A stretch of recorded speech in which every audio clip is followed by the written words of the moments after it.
invisível, não conhecia a palavra, não conhecia nada, mas conheceu a graça e a bondade de um Deus tão poderoso. Imagine nós, irmãos, que somos conhecidos e chamados como filhos de Deus. Se nós não temos direito e acesso a essa herança, às promessas que o Senhor tem para conosco. O Senhor agora no capítulo 21, Ele vem se revelar a uma mulher que era improvável, uma mulher que não tinha possibilidade alguma, mas Ele veio mostrar a soberania de um Deus poderoso, se revelando uma mulher que não conhecia, dizendo: eu é que sou, eu chamei Abraão e também chamei você, eu sou Deus que faço. Glória! Glória a Deus. Aleluia, gente. E agora nesse contexto, irmãos, agora Abraão chama Agar e diz: Agar, vai embora. Aí ele pega o menino, coloca sobre os ombros dela. Imagine comigo, todas aqui somos, a maioria aqui é mãe, né? Então você tem o teu filho, então você sabe a responsabilidade que nós temos, né? E aí ele chega e diz assim: olha, pega o menino, coloca sobre os seus ombros, e ele dá um pão e um odre de água. Sabe quantos litros vai um odre de água, irmãos? 5 litros. É como se fosse uma garrafinha. 5 litros de água, alguém dá para alguém e despede. Nós não estamos falando, irmãos, de qualquer pessoa. Nós estamos falando de Abraão. E nesse exato momento da sua vida, ele era o homem mais rico que havia. Aleluia. Então ele tinha muito poder aquisitivo, muitas propriedades, muitos animais. Ele tinha muita coisa que ele poderia ter dado, mas não deu. Sabe por quê? Porque tem momentos na nossa vida, irmãos, que Deus não vai permitir de sermos abençoados por pessoas. Por quê? Porque o Senhor lá na frente, Ele mesmo quer se revelar na minha e na tua vida. Glória. Se Abraão tivesse dado a Agar naquele momento propriedades, animais, ela teria saído. Ela não teria conhecido Deus de Abraão. Por isso, irmãos, tem coisas na nossa vida que nós passamos porque o Senhor permite. Por quê? Para que Ele possa se revelar na tua casa, para que Ele possa se revelar na tua vida, para que Ele possa revelar as promessas que Ele tem por nós. Aleluia. Deus.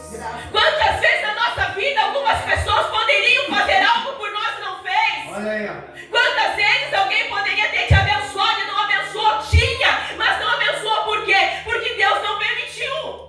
Porque Deus, Ele quer se revelar na tua história. Então entenda e compreenda. Não fica triste: ah, mas fulana não me abençoou, fulana não me indicou, fulana me prometeu e não cumpriu. Mas eu sei daquele que promete, aquele que cumpre, aquele que é fiel. Muitas vezes a pessoa está de bom coração para te dar, aí o Senhor diz: não tá, porque eu vou me revelar na vida dela.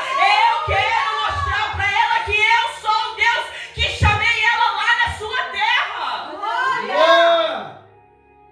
E agora nós vemos, agora imagine, irmãos, quando eu leio a palavra, eu imagino a história e entro dentro da história. Agora imagine, de madrugada, bem cedinho, um tempo frio, um pão, pastora, 5 litros de água numa mão, uma criança no ombro e sai sem nenhum destino, sem saber para onde vai, o que vai acontecer, sem ter o menor sentido da situação. Assim era Agar. E agora ela vai. A Bíblia não fala quanto tempo essa mulher andou. A Bíblia não fala quantos quilômetros ela andou. Mas a Bíblia diz que a água acabou. E aí agora acaba a água. O pão também já tinha terminado. Agora ela olha para a promessa, porque Ismael era uma promessa. Porque Ismael era ligado diretamente a Abraão. Abraão era portador da promessa. O menino que tinha herança, o menino que tinha nome, o menino que tinha estrutura, o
normalmente, irmãos, a promessa sempre vai ser uma, o cenário sempre vai ser outro, e nunca nada vai acontecer. Por quê? Porque Deus, Ele gosta de fazer coisas difíceis, para que nós entendamos o tamanho do seu poder, da soberania que Ele tem. Aleluia.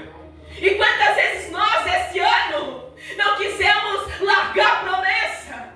Quantas vezes esse ano você olhou para você mesmo e disse, não dá mais, mas hoje você chegou aqui. Quantas vezes você disse, não, esse projeto não vai mais acontecer, mas você chegou aqui com ele ardendo dentro do teu peito. Por quê? Porque aquele que colocou o projeto dentro do teu coração, ele é fiel para cumprir, ele é fiel para fazer, ele é fiel. Aleluia. Alguns dias atrás, irmãos, eu passei uma luta muito difícil.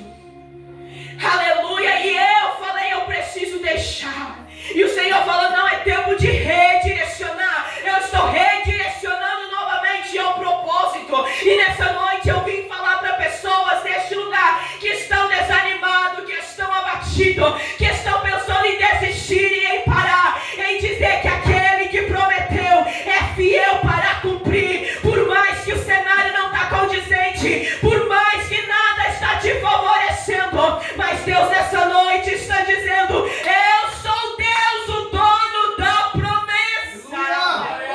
Oh, glória. Aleluia. Agora imagine, irmãos, ela largando o menino, dizendo, não, ele vai morrer, porque o cenário era de morte. Tudo era para a morte. E ela deixa o menino e ela continua andando um pouquinho mais para frente. A Bíblia diz que é uma distância de um tiro de um arco. E ela vai mais à frente, e eu imagino que agora ela desaba. No deserto, sem água, sem comida, o filho prestes a morrer. E agora o que fazer? Não tem situações na nossa vida que não tem o que nós fazer? Tem! Tem situações que nós passamos que as nossas forças, as nossas limitações humanas, ou o nosso conhecimento humano é limitado. Chega um momento que não há o que fazer. E o que fazer então, irmã? É entender que neste momento, quem vai entrar ao teu favor é Deus. Quando não haver mais força, Ele chega. Quando não haver mais saída, Ele chega. Quando não haver mais esperança, Ele traz a esperança, porque Ele é. Aleluia. Aleluia. Agora ela está lá. Eu imagino que ajoelhada, chorando um monte. Eu imagino que desesperada, aflita, afligida. E agora o anjo do Senhor brada dizendo, Agar, Agar, o que te aflige? Aleluia. O que aflige, Agar? Às vezes nós olhamos para a palavra e dizemos, mas será que Deus não estava vendo o que ela estava passando? Por que ele faz uma pergunta? Sabe, irmãos, muitas vezes Deus ele nos pergunta por quê? Por que você está chorando? Por que você está aflita? Para que a gente entenda dentro de nós que Ele é maior, que Ele é soberano. Porque Ele está vendo, irmã, exatamente como está sendo os teus dias. Deus, Ele sabe o teu deitar, o teu levantar, Ele sabe as tuas guerras, as tuas lutas. Deus, Ele sabe, Ele contempla tudo, porque Ele é onisciente, onipresente e onipotente. Ele está em todos os lugares ao mesmo tempo. Aleluia. E Ele sabe, irmãos, de tudo. E por que, irmã, que muitas vezes o Senhor ainda nos pergunta